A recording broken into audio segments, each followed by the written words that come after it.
नमस्कार। स्वागत है आपका हमारे स्टूडियो में और आज के बेहद खास प्रोग्राम में। आप जानते हैं कि आज हम आपके लिए क्या खास बात लेकर आए हैं? अंदाज़ा लगाइए, सोचिए और ज़रा दिमाग पर जोर डालिए। कुछ याद आया? तो चलिए हम बता देते हैं। आज हमारा बेहद खास प्रोग्राम चित्रकला के बारे में है। आप अपनी एक पुस्तक में जो कहानियाँ, कविताएं पढ़ते हैं, उसके साथ जो चित्र बने होते हैं, उनमें से बहुत सारे चित्र किसी एक खास अंदाज में, किसी एक खास शैली में बनते हैं। आज हम उन्हीं के बारे में बात करेंगे। इस बारे में बात करने के लिए आज हमारे स्टूडियो में मौजूद है शान्विका जी। तो आपकी तरफ से हम उनका स्वागत कर देते हैं। शान्विका जी, आपका हमारे स्टूडियो में बहुत बहुत स्वागत है। शुक्रिया उषा जी। आज की जो हमारी बातचीत है वह मधुबनी शैली के बारे में है, लेकिन इसके साथ जो कविता जुड़ी हुई है, क्यों ना हम जल्दी से वह कविता पढ़ लें। तो हम आपके सामने प्रस्तुत करने जा रहे हैं कविता, जिसका शीर्षक है भगदड़। बुढ़िया चला रही थी चक्की, बुढ़िया चला रही थी चक्की, पूरे 60 वर्ष की पक्की। दोने में थी रखी मिठाई, दोने में थी रखी मिठाई, उस पर उड़कर मक्खी आई। बुढ़िया बांस उठाकर दौड़ी, बुढ़िया बांस उठाकर दौड़ी, बिल्ली खाने लगी पकौड़ी। झपटी बुढ़िया घर के अंदर, कुत्ता भागा रोटी लेकर। बुढ़िया तब निकली बाहर, बुढ़िया तब फिर निकली बाहर, बकरा घुसा तुरंत ही भीतर। बुढ़िया चली गिर गया मटका, तब तक वह बकरा भी सटका। बुढ़िया बैठ गई तब थक कर, बुढ़िया बैठ गई तब थक कर, सौंप दिया बिल्ली को ही घर। तो आपको ये मज़ेदार कविता कैसी लगी? तो आप ये देख पा रहे होंगे कि इस कविता के साथ बेहद खूबसूरत चित्र हैं। बस ये चित्र मधुबनी शैली में बने हैं। तो आइए हम जानते हैं शान्विका जी से कि ये चित्र कैसे बनते हैं, और हाँ, वे आपको चित्र बनाने का तरीका भी बताएंगी। तैयार रहिए अपने सामान के साथ। तो शान्विका जी, आप हमारे बच्चों को बताइए कि ये तस्वीरें कैसे बनती हैं। जी, तो पहले बनाएंगे जो भी मधुबनी पेंटिंग होती है उसके अंदर जो ड्राइंग हम बनाते हैं उसके अंदर हम डार्क कलर का यूज़ करते हैं और उस पेंटिंग के अंदर ही हम पतली पतली लाइनें से भी भरते हैं उस पेंटिंग को। तो बनाना सीखते हैं। मधुबनी पेंटिंग की शुरुआत हम पहले लाइन से करेंगे।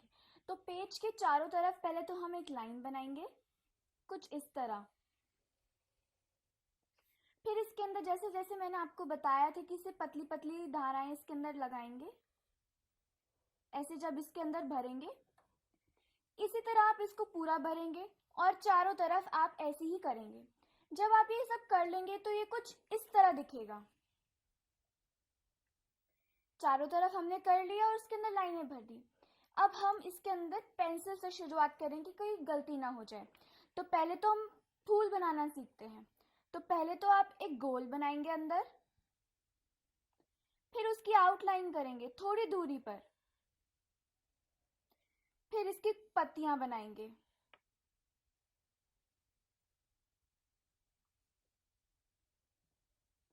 और जब आप पूरा फूल बना लेंगे तो ये कुछ इस तरह दिखेगा। ठीक है। अब इसके अंदर जब हमने पेंसिल से बना लिया तो उसके बाद हम इसको ब्लैक पेन से इसके ऊपर आउटलाइन कर देंगे।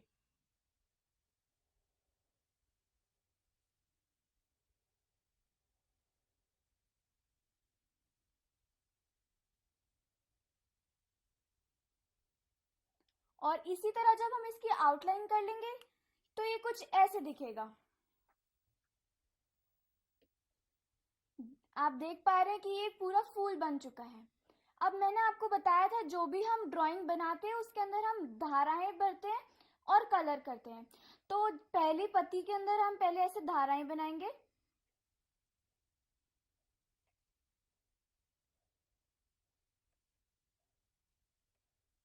आप चाहे तो इसे पूरी पत्तियों के धाराएं बना सकते हैं या एक छोड़कर एक बना सकते हैं, वो आपकी मर्जी है। चाहे तो इस एरिया में भी आप धाराएं बना सकते हैं और इसके अंदर रंग भर लीजिए। अब मेरा मन करता है कि मैं एक पत्ती में पहले धाराएं बनाऊं, दूसरी के अंदर रंग भरूं, और मैं रंग कोई भी इस्तेमाल कर सकती हूँ पर वो डार्क कलर होना चाहिए। और अब इसके अंदर रंग भरते हैं। अब रंग भरने के लिए अंदर इसके लिए हम ब्रश यूज करेंगे और ब्रश पतला होना चाहिए, थोड़ा ध्यान रखिएगा। तो हम पहले पानी लेते हैं, ब्रश को थोड़ा गीला करते हैं और जो रंग हमें भरना है उसको खोल लेते हैं। तो मेरा मनपसंद रंग तो लाल है, तो मैं लाल रंग करती हूँ। मैंने रंग लिया ब्रश में और इसको भरा। ध्यान रहे कि वो लाइन से बाहर ना जाए।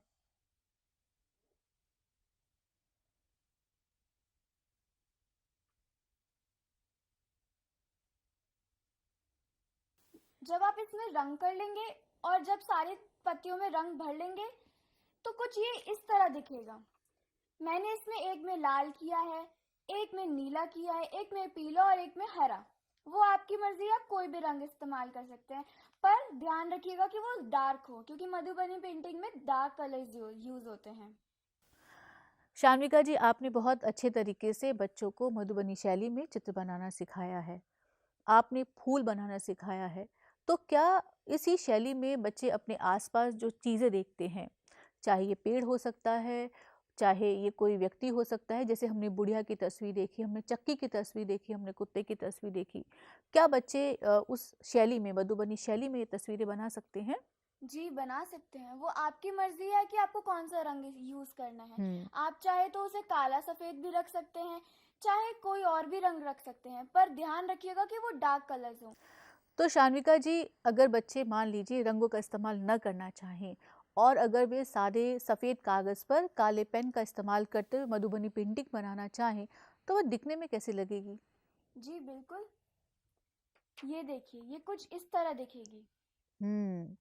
इस तस्वीर में तो पत्तियां बनी हैं और इस तस्वीर में फूल भी बने हैं।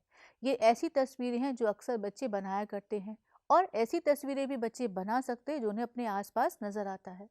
हमने कविता पढ़ते समय ध्यान दिया था कि कविता में जो बुढ़िया थी उसकी झोपड़ी कैसी थी और उसके साथ साथ बिल्ली की तस्वीर, कुत्ते की तस्वीर, बकरे की तस्वीर भी हम देख सकते हैं।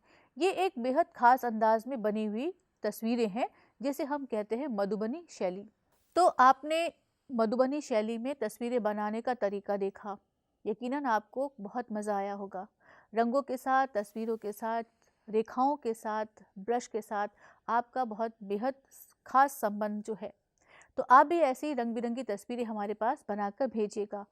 पता है earlyliteracy.ncert@gmail.com। मैं एक बार फिर से दोहरा देती हूँ, earlyliteracy.ncert@gmail.com। आपकी तस्वीरों का, आपकी चित्रकारी का हमें बेसब्री से इंतज़ार रहेगा। भेजिएगा ज़रूर। शान्विका जी, आपने इतने अच्छे तरीके से बच्चों को मधुबनी शैली में तस्वीरें बनाना सिखाया है, उसके लिए आपका बहुत बहुत धन्यवाद। धन्यवाद उषा जी, आपका भी।